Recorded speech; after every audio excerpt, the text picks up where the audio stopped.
how did these photographs get protected? I mean, they didn't need them for the media. They didn't need them for anything else. The astronauts took these photographs. They kept them. They documented them. And then when interest came in at the 20 or 25th, right, that's when they started putting them up. Yeah. When the internet started to happen, when you had enough bandwidth that people could actually look at them, because it was 97 to 99 that they went up on the journal site. And they put them all up. And the people that scanned these in and digitized them to put them up didn't even look at them. And why would they? They believe that man landed on the moon. So why would there be anything wrong with the photographs? Right. They can't see it. If they believe they went, you can't see that. But when I pointed out, they can see it. You know, one of the weird things that I've noticed, it involves the astronauts themselves. A lot of them seem to have mental issues, especially even ones that aren't even in space, like that Lisa Nowak, I believe is her name. She was the one who was wearing a diaper, stalking someone out there, if I recall correctly. Yes, I recall a little bit. Do you remember that? I don't pay much attention to it. I heard about that, yes. Very strange. And of course, Buzz Aldrin, who I believe had issues with depression and alcoholism throughout his life, he seemed very unhappy. All of them did, even Neil Armstrong, his lack of ability to get out and do public speaking or anything else on it, right? He wanted to be noted as a pilot, and he was a great pilot. Yeah, it was really strange. And of course, he got very violent at one time when someone approached him about them faking the moon landing. He went and hit a man. Oh, yeah, that was Buzz. That was Buzz hitting Bart Zabrell. Right. Forgot the guy's name. Interesting. And of course, going to the next slide here. Yeah, that's just a little morning mist. I stitched a couple of them together to show it being there. Yeah, Somebody said, you know, it could be something else. And I said, well, what? You know, there's no wind. Can't blow the dirt up. And for those that are listening later on, it says the crews must have started working early in the morning and then had to wait for the mist to clear. The astronauts were kind enough to take a couple of photos to record the event. Yes, they were very kind enough to shoot all of these photographs for us to see. And it's the way they shoot them. They each have their own style, how they reveal the fraud. And when I started looking and I started to see 3, 4, and 5 shots of the same rock, then I spin them back and forth to see what's missing, what's been taken away, what's been added, what's been whatever, right? And they have certain ways of pointing it out. They use the equipment to point it out, just the way they frame the photograph to point it out. But when they do 6 or 7 in a row, there really is something there to be seen. I just can't believe I've never seen these photographs before. Most people haven't. They don't dig back down through the files. Very, very strange. And of course, moving on to 37 now. Yeah, that's the surveyor. And of course, those 2 panels on the top there are supposed to be solar panels. It is remarkably similar to the Russian probe. They're almost identical. Even the cutout, even the way the top pieces are cut out with the different edges on them. That's basically a piece of particle board with 1x3 down the front of it. And then on the right-hand lower side there's a close-up, and those are the top panels with water laying on it, and the ones curled up with the plastic peeling back on it. And of course, Scott, to completely get you off the whole topic of the Apollo space missions, I was just very curious about this. This is a completely side note here, but I'm very curious.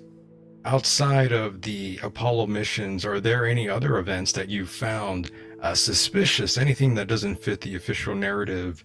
All these things that we've experienced since the moon hoax. If you consider that the number of satellites they claim to be in space, providing communications, you know, whether it's your cell phone or your TV or whatever it is, right? Right. Okay. I don't believe that those satellites are there. I mean, Arthur C. Clarke was a fiction writer, and he in fact worked out how the speed of a satellite and the distance away from the Earth at the equator would be to create a stationary object in space that would stay over one area of the Earth as it rotates. So it matches the speed of the rotation of the Earth at the same time. And that's how you create the Clark belt at 23,700 miles at 3.07 kilometers per second, is what he worked it out to be.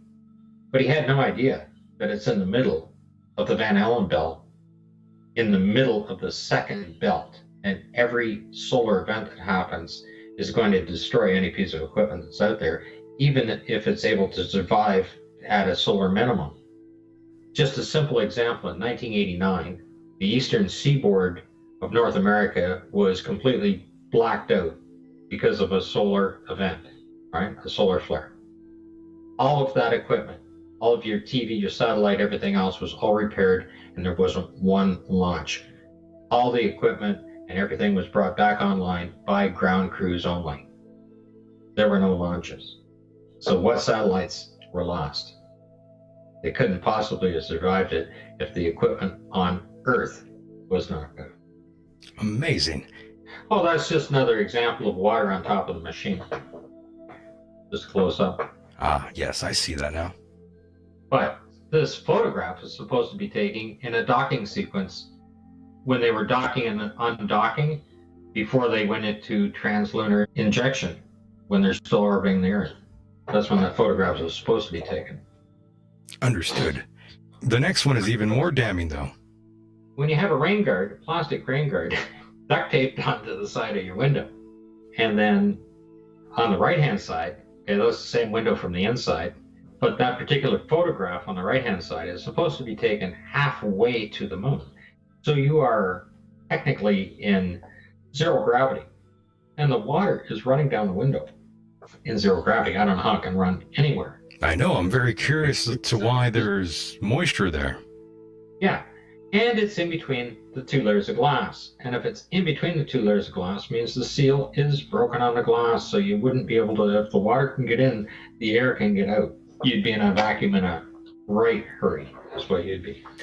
Yes, and again, Scott, I'm just baffled by this photograph, thinking, why would they even let that out there to the public? That photograph kind of drives it home as well. Well, when you have disgruntled astronauts and it starts raining and they have to take a break and they still have their camera with them when they step inside out of the rain, waiting for it to stop, that's Apollo 12 on the right. That is what's going to happen. You have disgruntled employees and they're going to document it. They're going to do some very permanent damage to your program. I could buy that because it's just like the movie industry out there. Lots of issues with pirating films, and most of the time, well, 99% of the time, those leaks are coming from disgruntled employees as well. Yeah, exactly. Driving it home there, Scott. If you think you can deal with 60 alpha males, amazing. Like these guys are test pilots. You can't threaten to kill them. Right. They do that every day. Yes, and of course we do have now the slide 40 now up of the beer can there.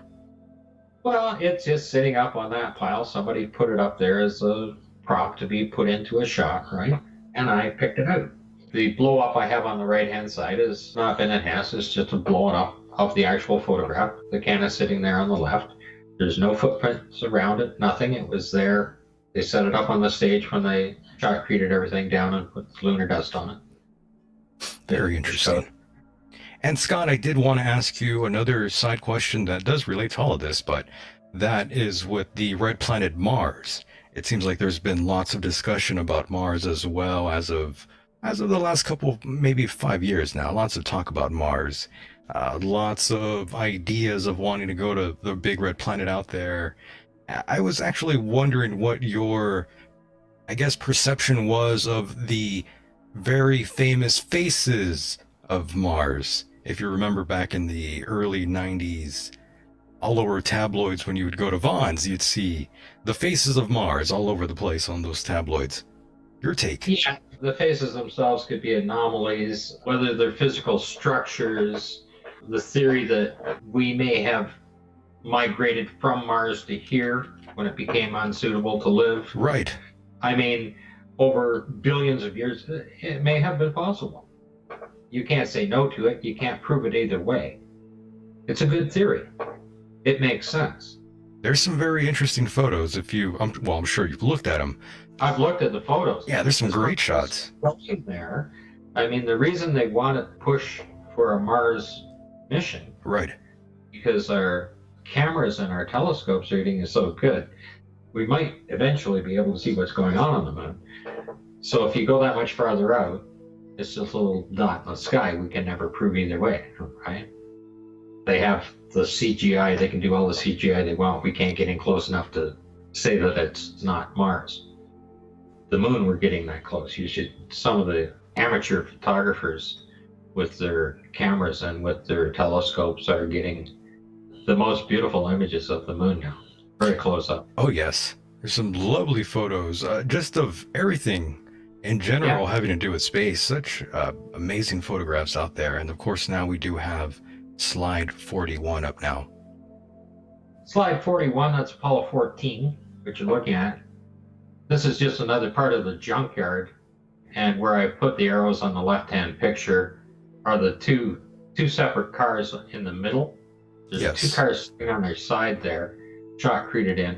And then, of course, on the top one, there's, I don't know if it's a rocket. It looks like it has a missile with canards on it or whatever, little wings at the front standing up there. And it's painted in. Perfectly round ball painted in on it. And it's set up there just for a display for everybody to see if you zoom in hard enough to look, right? And the entire ground's like that. On the very bottom right is the Bentley. It was in the transcript and it was in the audio. They mentioned a few times that, oh, it's over by the Bentley or things like that, right? Those have all been edited out now. But the car is there, still in the photograph. It's a very unusual find again. Well, I had to go look for the Bentley because I mentioned it. When I was listening to the audio file, it was right there. And now I do have 42 up on the screen. And again, another side note here. Plenty of astronauts have reported seeing different things in the sky. Well, in space, rather. Some of them claim that they saw a spacecraft. You hear all these sort of things. What exactly is your take from that? Recently, someone sent me a video of it was bouncing around a lot. It was Apollo 15. One of the first very, very rough, very grainy videos saying that there was a flying saucer shooting off like that. So I pulled it down frame by frame and then matched it with the photographs and the actual position he was standing in. The white oval object that you're looking at was the top of the next mountain. And it's just because the camera is bouncing around a lot. I sent it to the guy that sent it to me and he posted it saying, that isn't it, right? It was an interesting video. I hadn't seen it before, but it was just, I don't know where it came from. It was right after they accidentally dropped it. Ah, okay. So they were getting out and they weren't even supposed to be out at that time because they did a stand-up EDI instead. But that's what I think about UFOs that were so-called spotted by the astronauts on the moon, because of course they were never on the moon. Right. They were still in Arizona. Amazing. And now we are skipping a little bit ahead here to slide 46. Okay. Great photo again. They've taken a rock here, one of their movie set rocks, and it's either plaster or concrete or whatever, and on the left-hand side, they've picked it up to show you. So I put the arrows along there to show you how they sprayed the shotcrete over top of that to create the effect that it was a lunar rock. And on the right-hand side is a close-up where the bottom arrow is on the left. There's actually rope. There's a bar there, and there's rope tied around it all the way down. I mean, when they're putting these things together and forming them on the set, any junk that was on the ground, you're in a junkyard, right? Just throwing that in for filler. Understood. And of course, I'm remembering there is another photograph. I'm not sure if I have it up anywhere. That was with the rock with the marking of C on it. 45. Okay, but that's Apollo 11. Yes, that's Apollo 11. Okay. The C rock is in Apollo 16. The little insert at the bottom right is the Apollo 16 C rock. Well, they're on the same movie set. So the same rock is in Apollo 11, and and it's just about 10 feet to the right of the shadow of the flag. And on the top right there is the close-up of the rock. That's slide 45 with the little C on there, and that's a very strange find as well. I can't really have any sort of NASA made explanation for that one. NASA made it disappear. So I found the same rock in Apollo 11 that's in Apollo 16, but it's in all of the missions. If people want to go out and spend 8,000 or 10,000 hours looking through to find this rock, go ahead. Just send me the photo number when you find it, because I have them all. If you step back one then to 44 then. Yeah, let me go back to that one. I haven't saved that one yet, but loading it up now. And again, I did get another question from one of my listeners, but they sent it to me on Twitter. A private message to me. I'm not sure why they don't just call in, but again, they wanted me to ask you again, why would NASA do this? And again, there's plenty of reasons why NASA would fake a landing on the moon, and one of them, of course, is money. I believe NASA made what, like $30 billion? They spent that much money, but they sell their technology that they don't have, so they're getting back $10 on every dollar that is invested. That's not small chump change. Not at all. Anybody that says, oh, the sea rock could be a hair on the magazine or whatever, this is a ball bag for a golf course. There's GC on the bottom of it. Yep, I see that. Yeah, I work on a golf course. I know exactly what they are. They're like little miniature golf bags, right? And they're just the ball bags where you grab 100 balls to go at the driving range. They have the handle on the side, you put the balls in. That's exactly what it is. Very nice. And we are winding down here, but now we will be looking at slide 47. This one in particular, this is another method of creating a rock using a wire mesh and then plastering it over. You see it at Disney or anywhere else, right? This is how they create different structures on it. So on the right-hand side, the blow up, of course, the astronaut is pointing it out using the tongs there. There's a little rake tong. And right below it is that shot, and you can see the wire mesh underneath it on the right-hand side there, where I blew it up. Certainly. That reminds me now, Scott, since we have made it this far, and I totally forgot to ask you about this. I should have asked you early on. What exactly is your opinion on Wernher von Braun? Well, he was a rocket scientist. Right. He didn't know anything about human spaceflight. He's a war machine. The only thing they had to do is launch that thing to hit a particular target on Earth. They weren't designed for spaceflight at all. Yes, many people see him in different views, have different feelings for him. Some believe he's a hero, others believe he's just a war criminal. In the eyes of the people of the United States, he's both. True. He did help propel Did he change from one to the other when he came to the United States? That is the question. That's the main question. We know what he was before. Right. And we know what the United States say he did for them, which he did. But for what reason? There's always an underlying purpose when it comes to him. Yes, that's when things get a little muddy there in the waters when we bring up von Braun. That's right. And the other half of his team went to Russia. We have such a complex history, don't we, Scott, here in America? We'll never know the true answers. We really won't. The true reasons why people do what they do. Right, because you don't see life through their eyes, so we won't ever know. All we know is what the results are of their actions. Right. And the results of their actions is the United States declared themselves the most powerful nation in the world. They claim we have the technology. And here's the problem I have with it today. Okay, we're teaching our children. Yes. That we have the technology. We can fix this. We can go to the moon, for God's sakes. We can fix anything. Well, I think our oceans are in trouble.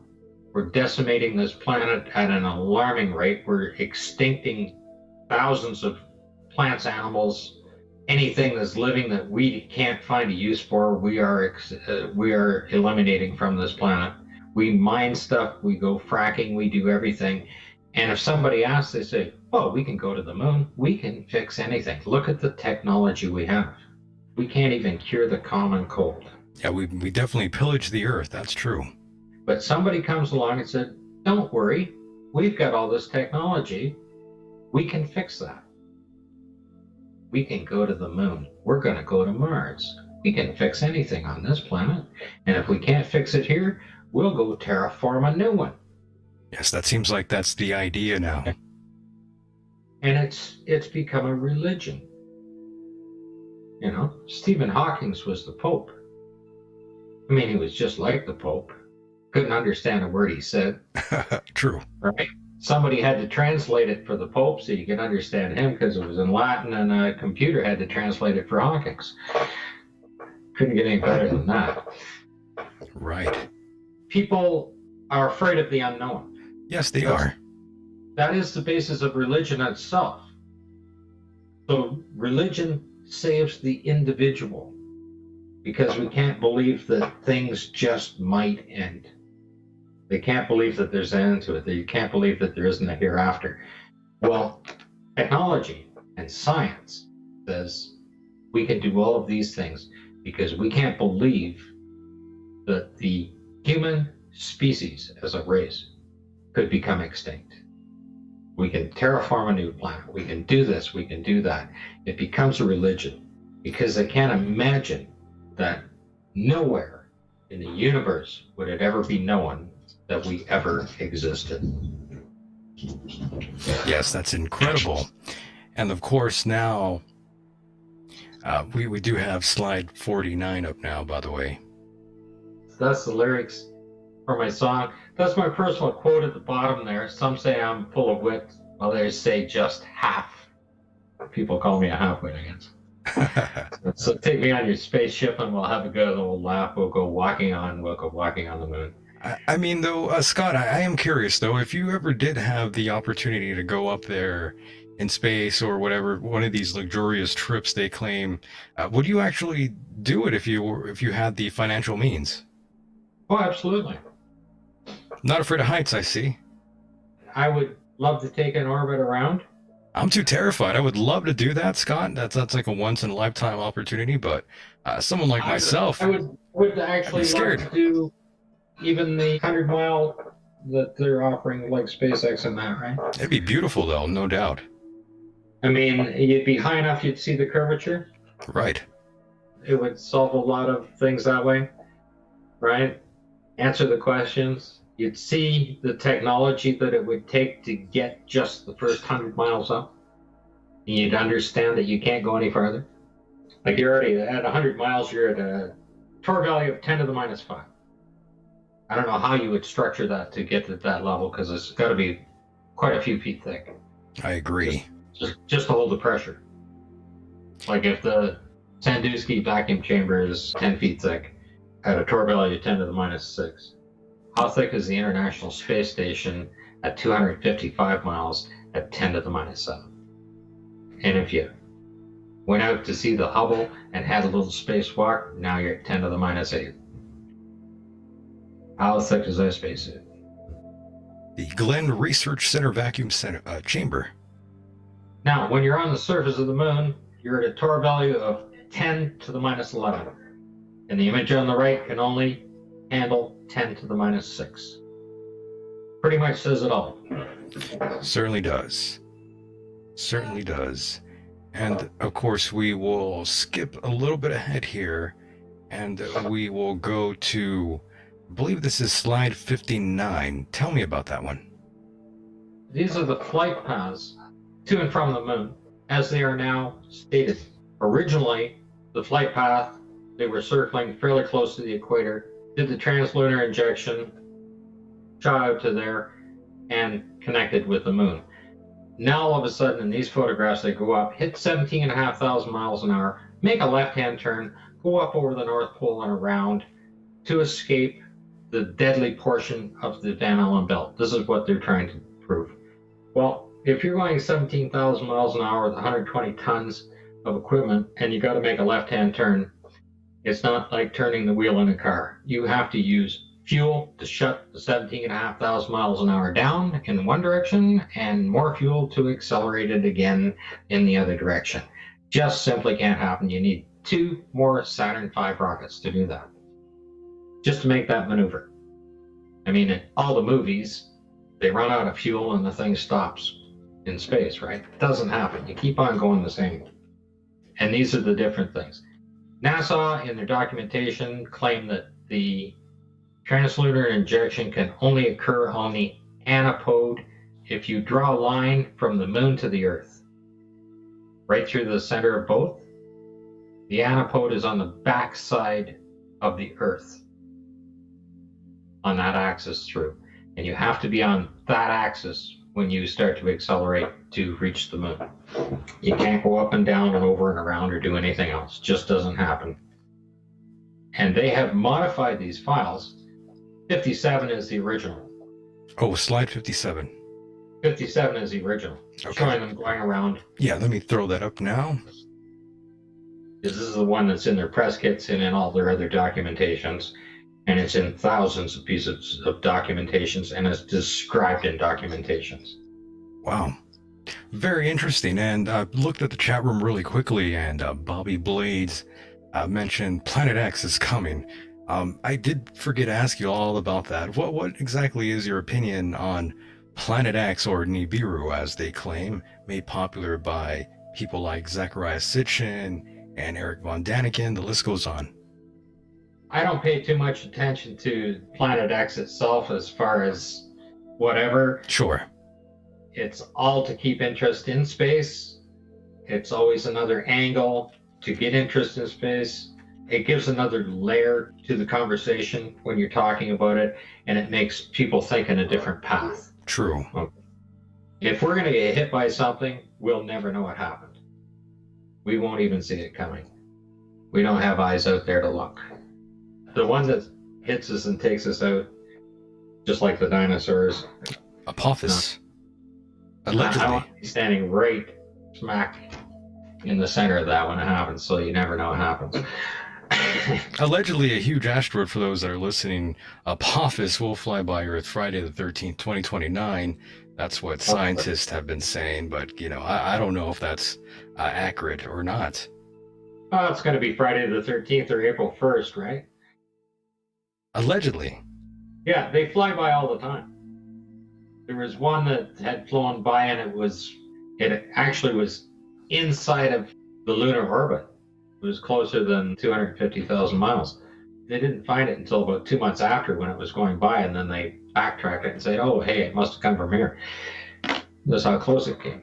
By the way, on a complete side note, in regards to, you know, like, let's say, for example, Neil Armstrong, Buzz Aldrin, like Michael Collins, if you ever had the opportunity to talk to them one-on-one, what would you say to these individuals? I'm very curious what your take would be. I would thank them for their dedication to and service for their country, for their military, and for the duty that they did. I mean, they didn't choose to do this. They didn't go out and say, I'm going to go out and create this fraud. Right. They were sucked into it. They were victims.